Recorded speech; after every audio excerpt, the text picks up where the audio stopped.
Hello, नमस्ते प्यारे दोस्तों, कैसे हैं आप सब? उम्मीद करता हूँ बढ़िया होंगे, शानदार होंगे, लाजवाब होंगे। देखो जब से विद्या संबल योजना के बारे में अपने मुख्यमंत्री जी भजन लाल जी के द्वारा जब अपडेट दिया गया, तो उसके बाद से काफ़ी तन-तनातनी और सनसनी बनी हुई थी और इसी के बाद में ये कहा गया कि अब जल्दी से जितने भी अपने गवर्नमेंट स्कूल है, उसके खाली पदों पर गेस्ट फैकल्टी, अतिथि टीचर के तौर पे लगाए जाएँगे, तो बेरोज़गारों को आस जगी।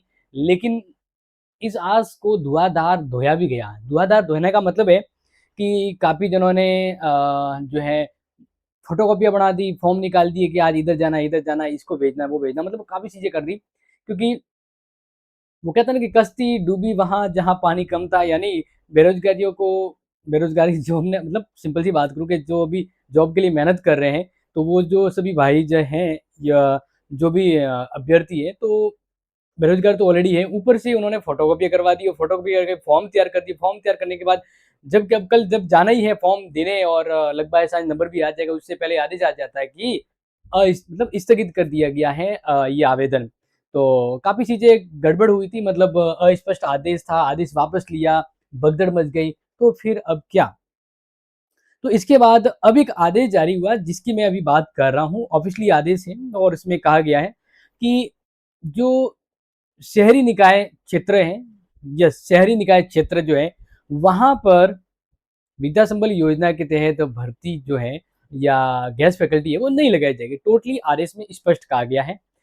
हो सकता है कि ये बाद में पॉसिबल हो, क्योंकि अब आचार संहिता है तो वो पॉसिबल नहीं है। तो इसी के साथ ही बीकानेर की ओर से ऑफिशियली आदेश जारी किया गया, जिस पर हम नज़र डालेंगे आपके महत्वपूर्ण और हाँ देखो अलग-अलग फॉर्म होते हैं, अलग-अलग नियम वगैरह होते हैं, तो एक क्लियर अपडेट यहाँ पर मैं आपको दे रहा हूँ, जिसको आप अच्छे से समझ लीजिएगा। देखिए, ये जो आदेश जारी किया गया है, कार्यालय निदेशक माध्यमिक शिक्षा बीकानेर के द्वारा आदेश जारी किया गया है। देखो इसमें सिंपल सा लिखा गया है कि माध्यमिक शिक्षा विभाग राजस्थान के विद्यालय में प्राध्यापकों के रिक्त जो पद है, अगर हम बात करें रिक्त पदों की, ठीक है ना? तो देखिए, रिक्त पदों पर विद्या संबल योजना के प्रथम चरण के अंतर्गत पात्र अभ्यर्थियों को गेस्ट फैकल्टी के रूप में पूर्णतः अस्थायी तौर पर लगाया जाएगा। ये तो हो गई अस्थायी वाली बात। फिर अब यहाँ पर हम बात कर लेते हैं कि उपरोक्त विषयांतर्गत और संदर्भी पत्र के संबंध में निर्देश किया जाता है माध्यमिक शिक्षा विभाग कि राजस्थान के विद्यालयों के प्राध्यापकों के रिक्त पदों पर विद्या संबल योजना के प्रथम चरण में पात्र जो अभ्यर्थी है, उन्हें सुनिश्चित करके ज्वाइनिंग दी जाएगी। उससे पहले यहाँ पर कहा है कि गेस्ट फैकल्टी की नियुक्ति हेतु रिक्त पदों का निर्धारण करते समय सुनिश्चित किया जाए कि उक्त पद आईएफएमएस में स्वीकृत है, यानी वो खाली है, ऑथेंटिक है, आईएमएफ जो पोर्टल है स्वीकृत है, एवं उक्त पदों से किसी भी कार्मिक का वेतन कोई दूसरा तो नहीं उठा रहा है, ये क्लियर हो जाए। इसके बाद साथ ही आपके जिले में पूर्व में इस संबंध में कोई विज्ञप्ति आदि जारी किया गया तो किया गया हो तो उक्त किया गया हो तो उक्त विज्ञप्ति आदेश को इस पत्र के संलग्न प्रेषित प्रारूप के अनुसार तत्काल संशोधित किया जाना सुनिश्चित कराए। यानी अब इससे पहले जितना भी आपके विद्या संबल योजना के तहत जो भी अपडेट हुआ है, जो ऑर्डर कार्ड निकाले गए हैं, जो अलग-अलग जिलों के द्वारा, उन सब में बदलाव किया जाएगा इस आदेश के बाद। तो ये आदेश अगर आप देख रहे हो तो उन सबको भेज देना, ये ऑफिशियली है। इसके बाद आपके जितने भी जो अ, आदेश जो जारी हुए उसमें बदलाव हो जाएगा, ठीक है ना? क्योंकि वर्तमान में नगर निकाय के चुनाव के कारण आदर्श आचार संहिता लागू है, अतः उपरोक्त कार्रवाई केवल, और ये जो मैं पूरी डिटेल जो बता रहा हूँ, और अभी जो विद्या संबल योजना जो अभी लागू है, वो उन क्षेत्रों में है जो ग्रामीण क्षेत्र है। शहरी क्षेत्रों में बंद है, ग्रामीण क्षेत्रों में ये लागू है। ये जानकारी आप समझ ली। देखो ये किनके लिए पूरा बता रहा हूँ। मुख्य जिला शिक्षा अधिकारी समस्त जिले, ऑल डिस्ट्रिक्ट ऑफ राजस्थान, ठीक है ना? और जो शहरी क्षेत्र है उनके तो कट हो गया, ग्रामीण क्षेत्र उनमें भर्ती होगी। अब देखो विज्ञप्ति को समझ लेते हैं। ये आप यहाँ तक तो समझ ही लिया होगा। अब देखिए, विद्या संबल योजना के तहत लगाए जाने वाले पद और योग्यता की बात करें तो प्राध्यापक जो है अलग-अलग विषय के लिए, तो उसमें राजस्थान शिक्षा अधिनियम सेवा अधिनियम 2021 के संबंधित पद और विषय हेतु वर्णित प्रावधानों के अनुसार, क्योंकि कहा जा रहा था कि सीटी को वो नीट क्वालीफाई होना चाहिए, नहीं होना चाहिए, उस पर काफी मतभेद थे। तो इस संबंध में पहला ये कहा गया, गेस्ट फैकल्टी के हेतु न्यूनतम आयु आवेदित पद में संबंधित नियम शर्तों के अनुसार होगी। विद्या संबल योजना के गेस्ट फैकल्टी के रूप में सेवारत निजी अभ्यर्थी लगाए जाएंगे, सेवानिवृत्त या निजी अभ्यर्थी लगाए जाएंगे। सेवानिवृत्त शिक्षक गेस्ट फैकल्टी के रूप में लगाए जाने तो पात्र है, बशर्ते उनके आवेदित पद की न्यूनतम वांछित योग्यता होनी चाहिए। सेवानिवृत्त शिक्षक अधिकतम 65 वर्ष तक की आयु होना चाहिए। भाषा विषय को छोड़कर शेष विषयों के लिए अंग्रेजी माध्यम विद्यालय में अंग्रेजी माध्यम कक्षाओं के लिए गेस्ट फैकल्टी के रूप में लगाए जाने संबंधी पद विषय के संबंधी सेवानिवृत्तों का न्यूनतम शैक्षणिक योग्यता होनी चाहिए, अंग्रेजी होनी चाहिए। अंग्रेजी में अगर आप पढ़ाने जा रहे हैं स्कूल में। रिक्तियां तो विद्या संबल योजना के अंदर गेस्ट फैकल्टी के रूप में विद्यालय में स्वीकृत किंतु स्पष्ट रिक्त पद है तो ही उन पदों पर आवेदन लिए जाएंगे, अन्यथा नहीं लिए जाएंगे। रिक्तियों का प्रकाशन तो विद्यालय स्तर पर रिक्तियों का प्रकाशन अवलोकन विद्यालय पीईओ विद्यालय के नोटिस बोर्ड ग्राम सार्वजनिक स्थान या इस पर दिया जाएगा। यानी कहने का मतलब है आप जिस स्कूल में आवेदन देने जा रहे हो वहीं नोटिस बोर्ड पे लिखा होगा कि हमारे इस पद की वैकेंसी या ये पद खाली है, तभी वह आवेदन आपको देना है। आवेदन की प्रक्रिया सिंपल है, किसी भी पद हेतु 65 वर्ष तक की आयु के सेवानिवृत्त निजी अभ्यर्थी को उस पद की पात्रता रखते हुए उन्हें आवेदन पत्र समक्ष विद्यालय में दस्तावेज जमा कराना है। और यहाँ लिखा है कि स्वयं को उपस्थित होना, किसी दूसरे को नहीं, आप खुद ही जाकर उपस्थित होकर जमा कराएंगे। वरीयता की बात करें यहाँ पर इंपॉर्टेंट है कि विद्या संबल योजना के अंतर्गत गेस्ट फैकल्टी लगाए जाने हेतु प्राप्त आवेदनों की संख्या के जांच के उपरांत विद्यालय स्तर पर प्रकाशित किए गए रिक्त पदों हेतु विषयवार वरीयता सूची का प्रकाशन किया जाएगा। ओके, और वरीयता सूची पद की वांछित न्यूनतम योग्यता के प्राप्तांकों का 75% व प्रशैक्षणिक योग्यताओं के 25% अंक बाहर जोड़े जाएंगे।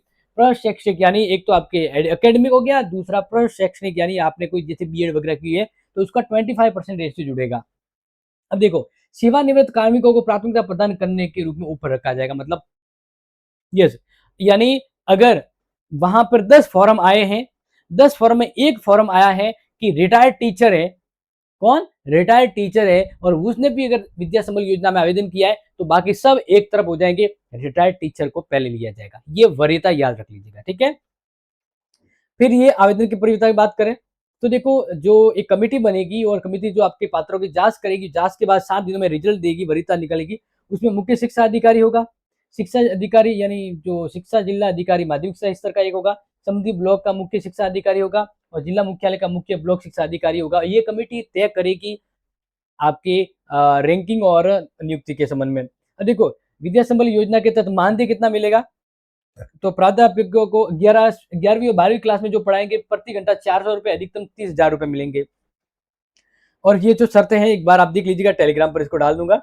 इसके बाद फिर यहाँ पर बात करते हैं कार्यक्रम और समय सारणी। तो देखो, नगर निकाय क्षेत्रों के विद्यालय को छोड़कर यानी शहरी क्षेत्रों को छोड़कर अब जितने भी जो जिले हैं उसमें ये परिवर्तन हो सकता है। पीपीओ विद्यालय स्तरीय समिति का गठन किया जाएगा 27 तारीख को, जो हो चुका है।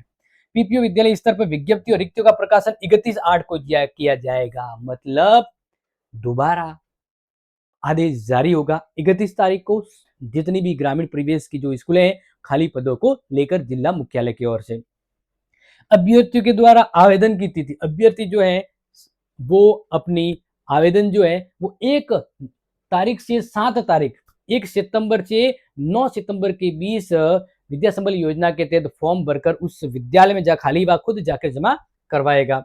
और प्राप्त आवेदनों की सूची का प्रकाशन फिर इसके बाद जो जितने भी आवेदन आए हैं, जैसे 10, 15, 20 आवेदन आए उसके स्कूल में, तो वो सभी लिस्ट लगाई जाएगी कि इतने आवेदन आ गए।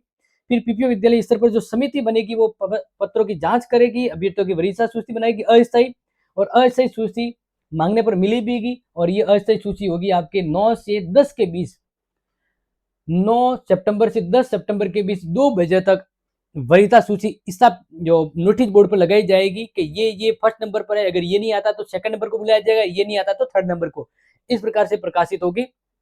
और अभ्यर्थी आपत्ति के निस्तारण के बाद अंतिम और फाइनल लिस्ट जारी की जाएगी 11 सितंबर को। और पीपीओ द्वारा चयनित अभ्यर्थियों के आवेदन पत्र का सूची संबंधी मुख्य जिला अधिकारी को पहुंचाया जाएगा 12 तारीख को। फिर आवेदन पत्र स्वयं ये चयनित अभ्यर्थियों के कार्यालय में पहुंचाया जाएगा 14 तक, और जिला स्तरीय कमेटी के द्वारा चयन सूची का अनुमोदन किया जाएगा 15 तक।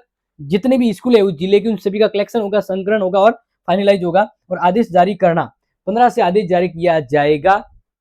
तो देखिए, कार्यक्रम और समय सारणी संबंधित जिला मुख्यालय में कुछ परिवर्तन हो सकता है, लेकिन परिवर्तन जो होगा इस आदेश के बाद ही परिवर्तन होगा। क्लियर। अब देखो, बहुत सारे अलग अलग फॉर्म आ रहे थे, सर कौन सा भरना है कौन सा नहीं भरना है, तो ये वाला देख लो, ये आवेदन फॉर्म आपको लेना है, मतलब मैं टेलीग्राम पे डाल दूंगा जिसका लिंक डिस्क्रिप्शन में है। आवेदक का नाम, पिता का नाम वगैरह ये रहेगा। फिर माध्यमिक शिक्षा कब की, कितने प्रतिशत, और डॉक्यूमेंट सर्किल नंबर 1, 2 3 इस प्रकार से होगा और फोटो लगाया जाएगा। फिर वेद पात्रता परीक्षा, रीट उत्तीर्ण है, यस उत्तीर्ण है तो कब की क्या की वो डिटेल आ जाएगी। निवासी का पता, वर्तमान स्थायी हो गया, मोबाइल नंबर हो गया, जाति हो गई, अन्य ये सभी संलग्न है, ये संलग्न नंबर डॉक्यूमेंट है और ये आपको लगाना कंपलसरी हो जाएगा। मूल निवास, चरित्र प्रमाण पत्र, दूरराजपत्र अधिकारी, आवेदन पत्र के संलग्न सूची। तो इस प्रकार से यहाँ कोई भी अनुभव प्रमाण पत्र की जरूरत नहीं है लाडलो, जो है यही ऑथेंटिक है और इस तरह से फिर यहाँ पर साइन करवाए जाएंगे। समझ में आ गया। और शपथ पत्र तो है ही, जो पहले से ही आदेश है, इसके अलावा शॉर्ट लाइन भी यहाँ पर दी गई है, ये एक 15 क्रमांक इसके अकॉर्डिंग आप इसके लिए एलिजिबल है। तो final and short and easy बता दिया, ये अपने जरूरतमंद दोस्तों को सब तक पहुंचा दीजिएगा ताकि वे ऑथेंटिकली 100% अपडेट रहें और एक्टिविटी उस अकॉर्डिंग करें। जय हिंद, जय भारत।